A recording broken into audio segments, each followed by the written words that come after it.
my friends. Welcome to God Focus this morning. The title of today's episode is Overcoming Weakness and Discouragement. We often come under attack of discouragement. The enemy will try to distract us with the spirit of discouragement. The Google definition of the word discouragement is a loss of confidence or enthusiasm, dispiritedness, an attempt to prevent something by showing disapproval or creating difficulties, deterrent. The enemy is out to try to get us to lose our confidence in God. He will do all he can to destroy the enthusiasm we have of our faith walk. He will create difficulties to deter our progress. We often call them trials. As we grow in our faith walk, the enemy comes to a point where he knows that he cannot stop us. Since he cannot stop us, he switches tactics to putting stumbling blocks in our way. If we allow ourselves to become discouraged, we are not walking in the joy of the Lord, which means we are walking in a time of weakness. The joy of the Lord is our strength, and without joy, we have no strength. This is why depression and discouragement are two of Satan's most used tools. When the enemy tries to strip us of our joy by causing depression or discouragement, he wants to make us weak. If we are weak, we will not have the energy to press on and do God's will.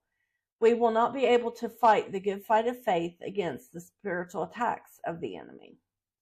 Look at David at Ziklag, 1 Samuel chapter 30. I suggest you read the whole chapter. David had been at war when he returned home to Ziklag, and the city had been burned to the ground, and all the soldiers' families had been taken captive. The attack of the enemy was so distressing that David's soldiers were talking about stoning him. He fell into discouragement for a moment. Then he realized that he had to encourage himself in the Lord. 1 Samuel 30:6. And David was greatly distressed, for the people spake of stoning him, because the soul of all the people was grieved, every man for his sons and his daughters. But David encouraged himself in the Lord his God.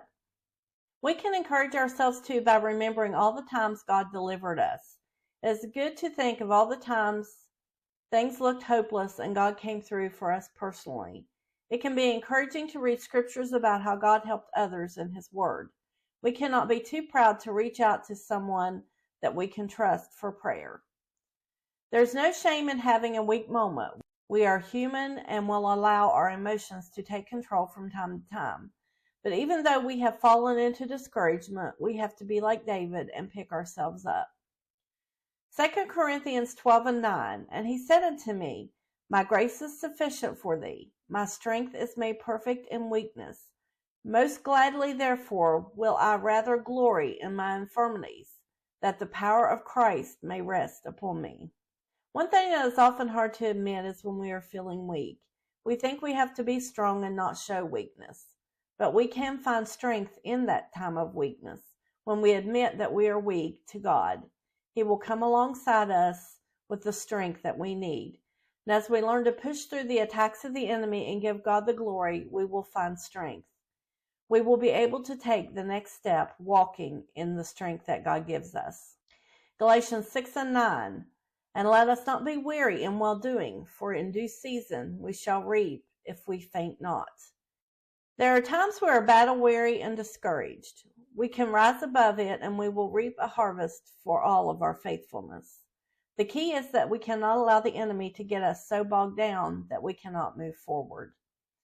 Isaiah 41:10, Fear thou not, for I am with thee. Be not dismayed, for I am thy God. I will strengthen thee, yea, I will help thee. Yea, I will uphold thee with the right hand of my righteousness.